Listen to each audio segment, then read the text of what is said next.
in a world that often seems to defy it. I'm your host, Janae Sky, and today we're diving deep into a story that has ignited a firestorm across media, politics, and our fundamental understanding of free speech. It's a story that asks us to question everything, to look beyond the headlines, and to truly grapple with what's happening in our society. If you haven't heard, the entertainment world, and frankly, the entire country, is abuzz with the news that ABC has pulled Jimmy Kimmel Live off the air indefinitely. And the fallout? Well, it's nothing short of monumental. We're talking protests, celebrity boycotts, political pressure from both sides, and a massive debate about cancel culture versus consequence culture. This isn't just about a late-night host. It's about the very fabric of our media and our discourse.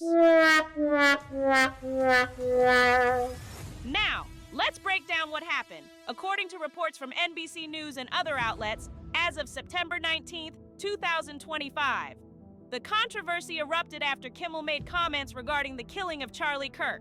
During his Monday broadcast, Kimmel criticized what he saw as the MAGA gang desperately trying to characterize this kid who murdered CharlieKirk as anything other than one of them, and doing everything they can to score political points from it.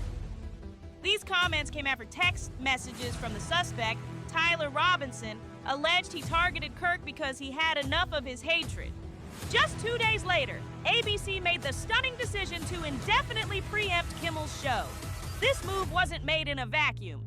It came hours after Federal Communications Commission Chairman Brendan Carr threatened to take action against Disney and ABC, including pulling ABC affiliate licenses over Kimmel's remarks. Think about that for a second. The FCC, a regulatory body, threatening broadcast licenses over a late-night host's comments.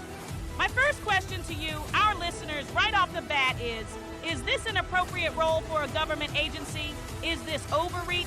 Or is it a necessary measure to ensure broadcasters adhere to some standard? I truly want to hear what you think. The pressure on Disney, ABC's parent company, has been immense from all directions. Protests have erupted outside their studios in Burbank, led by groups like the Writers Guild of America. Celebrities are taking a stand.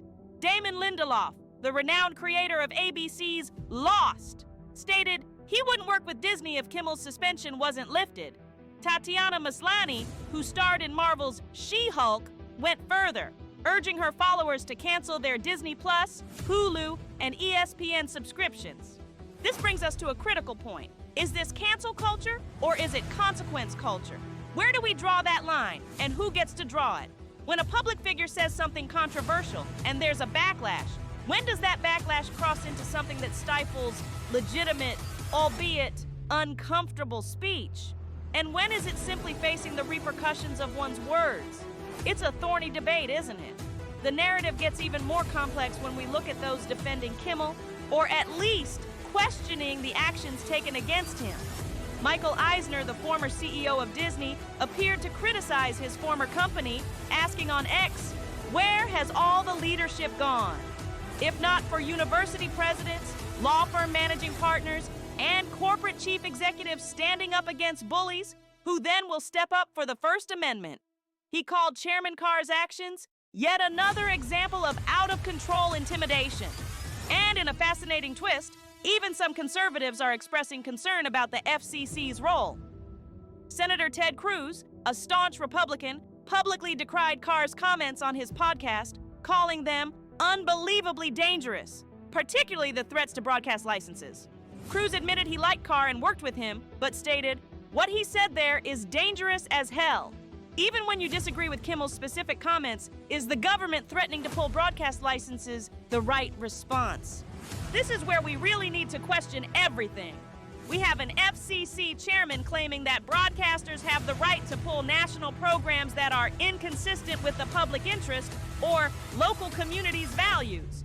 But if the FCC threatens those licenses, is it truly the local station making the decision, or is it coercion?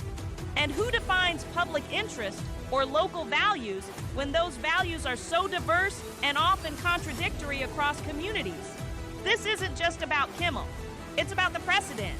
If a late-night host can be pulled off the air due to political pressure and regulatory threats, what does that mean for other journalists, commentators, and entertainers? Does it create a chilling effect? Will television become even more sanitized, afraid to touch any topic that might offend a vocal minority or powerful political figures? I want you to consider the implications of this. What does this mean for comedy? For satire? For genuine critical commentary? Is the space for challenging ideas shrinking? Has the perceived offense of an opinion now become grounds for institutional silencing, backed by government authority? And if so, what kind of society are we building? One where only approved viewpoints are allowed on the airwaves? We at LFM Podcast believe in looking for meaning, and the meaning here is profound. It challenges us to reflect on the boundaries of free speech, the role of corporate power, the influence of government regulation, and the ever-present tension between public opinion and artistic expression. So, I leave you with these questions today. What are the long-term consequences of this decision, not just for Jimmy Kimmel, but for all of us? Has the pendulum swung too far in the direction of censoring speech, or are we finally seeing legitimate accountability for statements perceived as harmful? And ultimately, what responsibility do we, as consumers of media, have in shaping this landscape? Reach out to us on social media, leave your comments below, and let us know your thoughts. This conversation is far from over. Thank you for tuning in to LFM Podcast. I'm Janae Sky, and remember, keep questioning everything.